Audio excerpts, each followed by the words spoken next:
Welcome to RosettaHUB. In this tutorial we will show you how to automate tasks using the RosettaHUB API. You can access the API documentation by going to the main website, then Documentation, then RosettaHUB Web Services.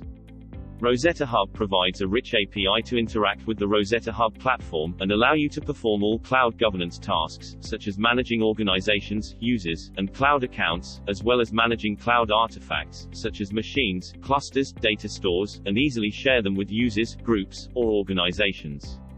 In the RosettaHUB documentation, you can find hundreds of functions that you can call programmatically. These include all actions that can be taken from the RosettaHUB dashboard. IT administrators can create their own applications by using the RosettaHUB Web Services. In this tutorial, we will guide you through some simple cloud governance operations. First of all, we need to create an API key. Under the Security tab, go to the API Keys tab. Press Create, input a label, set the timeout of your API key. If we input 0, it means that your key will have no timeout. You can also create keys that are restricted to specific API methods or categories of methods. Once you are finished, press Create. Copy the API key.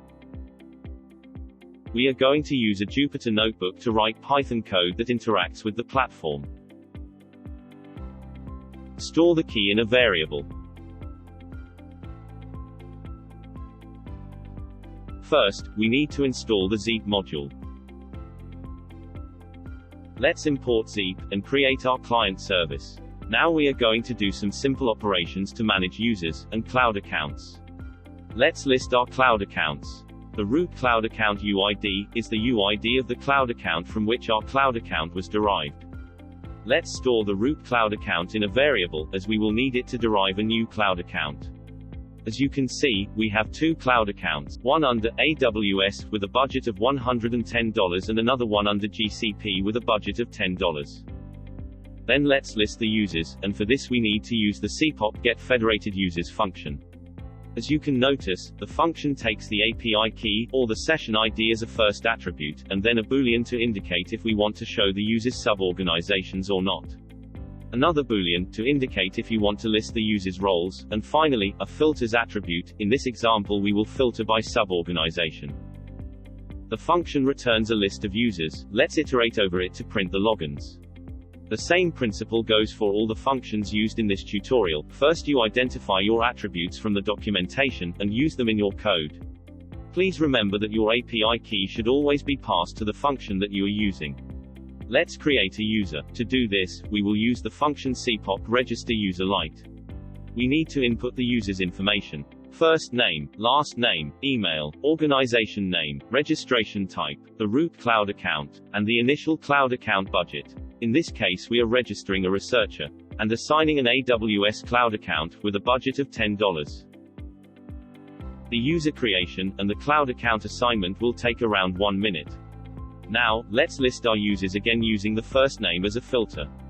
As you can notice, we have a new user in the list. Let's show the cloud account that has been associated with the new user. As you can see, Amelia has been assigned a new AWS cloud account, under the same root cloud account as our own cloud account, with a budget of $10. We can transfer some additional budget to Amelia now. As you can see, Amelia's budget has increased, and our own budget has decreased, by the same amount, on top of the initial $10 that was transferred when the account was created. We can easily disable Amelia's cloud access by using the Cpop setEnabled function. The account state is now disabled, which means that Amelia can only view and delete resources on her AWS account, but will not be able to create new resources. Some API functions are restricted to users with certain roles. For example, deleting a user requires a super user role on the user's organization. As we have a super user role on Amelia's organization, we can use the delete users function to delete Amelia's account. Now, if we list our users again, we can notice that Amelia's account is gone. By deleting Amelia's account, her associated cloud account will be cleaned up, and put back into a pool so that it can be assigned to a new joiner. Thank you for following this tutorial. See you in the next one. Bye for now.